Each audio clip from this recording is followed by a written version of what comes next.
Well, we did get all the grass out. We've already shown you that. And we did the paint lines to see where the boxes are going to go. Now we need to get the ground ready, and we are going to try to level it to some extent.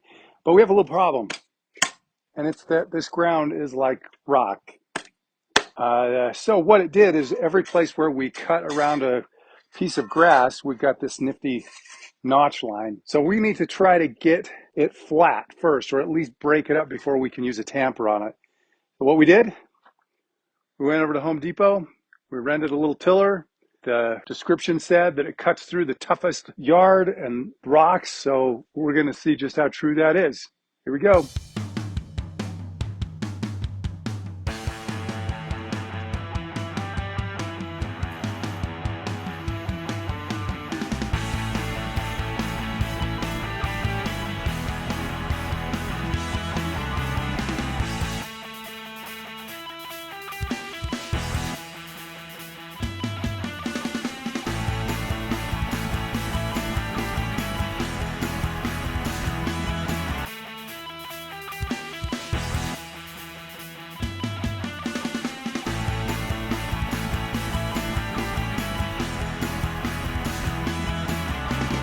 All right, we went ahead and ran that lovely tiller over the ground, beat the crap out of myself, probably sweat 2 gallons, and then went back over with the tamper. I'd love to just have a regular plate compactor, but this just isn't big enough area to go and rent one 3 times. We know it's not really super level and flat, but we hope to do more of that when we put in the road base over the top of the weed fabric barrier.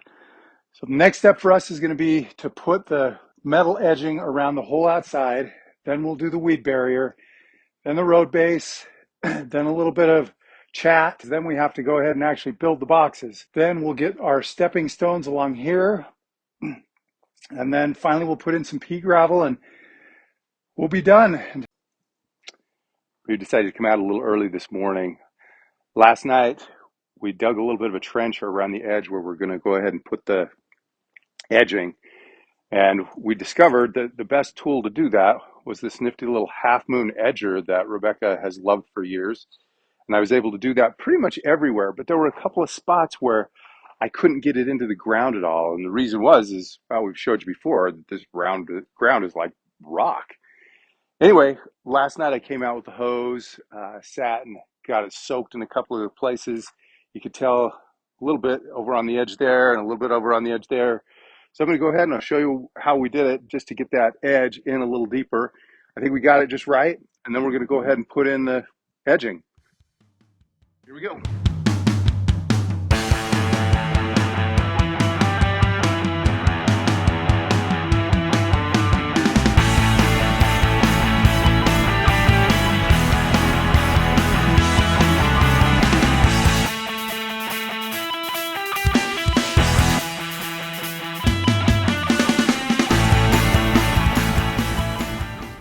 Well, we got the stuff we need to go ahead and put this edging in. We bought obviously the stakes down here, but we grabbed I have some gloves, tape measure, hacksaw, rubber mallet, safety glasses.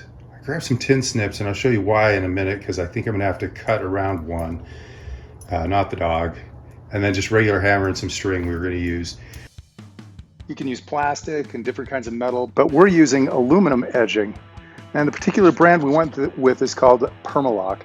It's a little more expensive than what you might get at the big box store, but everything we read and saw said it's worth it. It's recommended that you start with a straight edge. So we're going to go out here by the gate. I had to run back to grab the tape measure to see where we needed to do the 45-degree bend.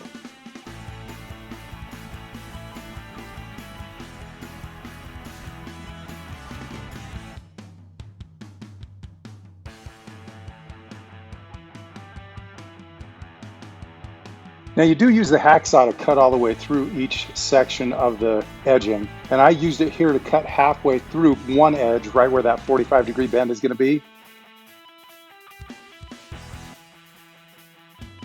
Then with a piece of scrap 2x4, I placed it on the ground and just made the bend. I got to admit, this is one of those Laurel and Hardy moments. You do need to attach the next section to the first section. So yeah, I kept trying to do it upside down, But then we did finally figure it out and we did get it in place. So here's where the tin snips came into play. Since the landscaper essentially placed the tubing on top of the soil, then covered it with mulch, I had to dig a little trench to get the tubing a ways into the ground. Except I couldn't get it super low, so I ended up cutting a notch to allow it to pass through the edging like this.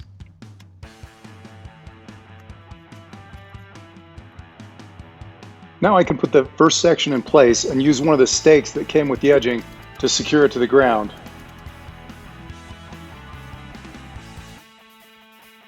There weren't enough stakes to do one for every slot, so we ended up doing one about every 2 slots.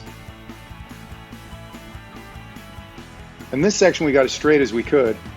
Then we went back with the tamper and shovel to flatten out the ground in front of our future flower bed. We repeated the process with the curved sections, except of course we didn't need to do any 45-degree bends. I got to admit the curves were much easier to deal with than a straight edge. And here's what the area looks like with the edging finished.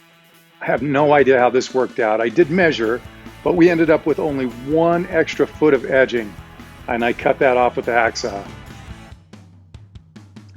So stay tuned for the next video where we do the fabric, berry, and paver base. Thanks for hanging around, and we'll see you next time.